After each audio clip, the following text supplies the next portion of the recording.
Ideal resistance मतलब जो pure resistance है, if it is connected with AC supply तो क्या होता है।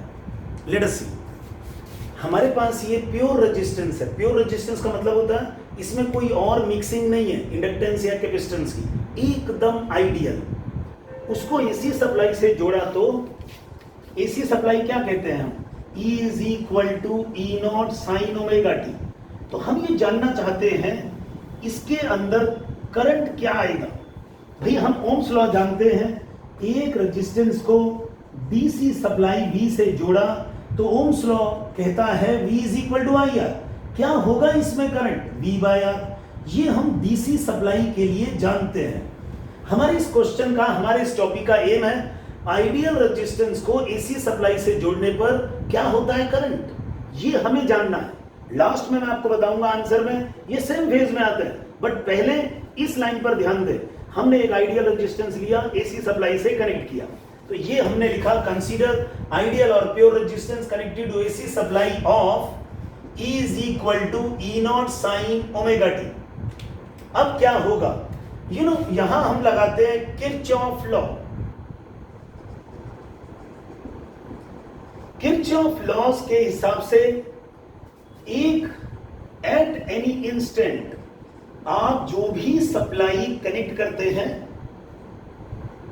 एक एलिमेंट के साथ, सारा का सारा ईएमएफ इस अकेले का, whatever EMF given to connected to resistance goes to voltage of resistance. जो रेजिस्टेंस होता है उसमें जो वोल्टेज रहती है वो यही फार्मूला फॉलो करती है, V is equal to I R. Voltage of resistance जब भी हम निकालेंगे इसका फार्मूला होगा I इंटू आर। अब वोल्टेज ऑफ रेजिस्टेंस ये है और हमने सप्लाई दिया ये, तो अगर ये दो एलिमेंट होते हैं तो एज पर वोल्टेज डिवाइडर रूल और एज पर किरचॉफ लॉ ये दो हिस्सों में डिवाइड होता है, थोड़ा इसको मिलता है थोड़ा दूसरे को। अब यहां दो एलिमेंट नहीं है, एक एलिमेंट, सारा का सारा ईएमएफ इस अकेले का, तो कहते हैं at any instant E is equal to V R. What is E? E है E naught sine omega t. What is V R? I into R. हमारा एम क्या है? एम है हमें करंट फाइंड करना है, तो let us find this I। इसको इधर ले आते हैं, E naught by R sine omega t, इसको बोलते हैं I naught. E naught by R called I naught. जैसे ये पीक वैल्यू ऑफ ईएमएफ होता है ऐसे ही इसे बोलते हैं peak value of alternating current. कभी कभी आप इसे एम्पलीट्यूड भी कहते हैं, एम्पलीट्यूड ऑफ ऑल्टरनेटिंग करंट। लंबी गहरी सांस लें, तो इक्वेशन बनती है I is equal to I naught sine omega t. अब पॉइंट आता है कि जब हमने इसके साथ ये वाली सप्लाई जोड़ी E is equal to E naught sine omega t, तो क्या करंट आया, तो आंसर आता है I is equal to I naught sine omega t. इनको कहते हैं, ये सेम फेज में है, EMF and current are in same phase. ये हमारा क्वेश्चन था, prove that EMF and current at any instant are in same phase when ideal resistance connected to AC. इस आर को एसी से जोड़ने पर ईएमएफ और करंट दोनों सेम फेज में होते हैं। क्या होता है फेज, बताता हूं, पहले लिख देता हूं इसे, same phase when ideal resistance is connected to AC। एक लंबी गहरी सांस लें। देखो बेटा, as per our circular motion, angular velocity, angular frequency, इसे angular velocity बोलते हैं कभी और कभी angular frequency। ये ओमेगा होता है angle upon time, angle swept upon time. जैसे वेलोसिटी होता है displacement upon time, angular velocity होता है angle upon time. So angle is omega T. समझो इसे, हमारी इस इक्वेशन में क्या लिखा है, E is E naught sine omega t और I is equal to I naught sine omega t. तो ये लाइन समझो, ओमेगा टी होता कौन है, ओमेगा टी होता है एंगल। इस ओमेगा टी की जगह हम लिखते हैं E is equal to E naught sine theta, I की जगह लिखते हैं आई नॉट साइन थीटा। तो देखो ईएमएफ जिस एंगल पर है करंट भी उसी एंगल पर होता है। This is called same phase. इसका देखो फेजर डायग्राम आता है पेपर में, हम यही इसका फेजर डायग्राम भी बताते हैं. See the phasor diagram when ideal resistance connected to AC.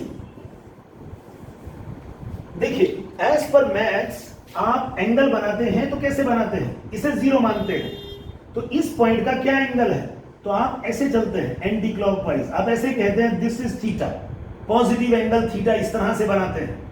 तो अगर मुझे ये ईएमएफ बनाना है थीटा एंगल पर, तो मैं ऐसे बनाऊंगा, I will write it like this, I will say this is EMF.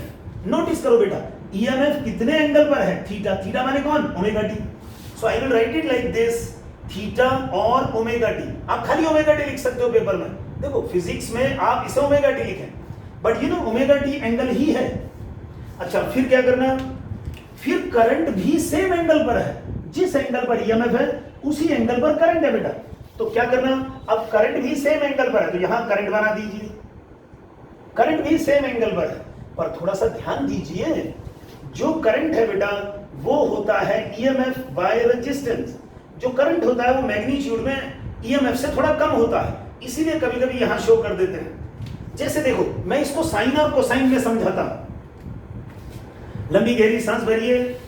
देखिए इसका सिनुसॉइडल डायग्राम ईएमएफ का है E is equal to E naught sine theta या E is equal to E naught sine omega t. Notice करिए बेटा this is EMF at any instant versus time. Peak value E naught, देखो ये peak value है, notice करिए बेटा everyone, this is E naught. अच्छा फिर क्या करना, अब मेरे को करंट बनाना है, तो जब ये करंट बनाना है तो आई नॉट किसके इक्वल आया था, ई नॉट बाय आर. ये करंट बनाते समय it should be less than E naught. You know are you getting what I am saying. ये ई नॉट की जो भी वैल्यू होगी इससे आर डिवाइड होता है तो आई नॉट आता है. तो आई नॉट को आप लेसर बनाएंगे. लेसर मतलब क्या, देखो नंबर 1 ईएमएफ साइन का ग्राफ फॉलो कर रहा है तो ये साइन का ग्राफ है. नंबर 2 करंट भी साइन का ग्राफ फॉलो कर रहा है. अब मैं साइन का ग्राफ दोबारा बनाऊंगा, लेकिन दोबारा बनाते समय इससे थोड़ा छोटा ग्राफ बनाऊंगा. क्यों बना रहा हूं छोटा ग्राफ, बोला ना बेटा ईएमएफ ई नॉट से आर डिवाइड होने पर आई नॉट आता है, तो इसे थोड़ा कम दिखाते हैं. देखो ये रेड कलर से आई नॉट, और आप यहां लिख दें ये ईएमएफ ब्लैक कलर से था और ये रेड कलर से करंट वर्सेस टाइम है. Got it. लंबी गहरी सांस लें.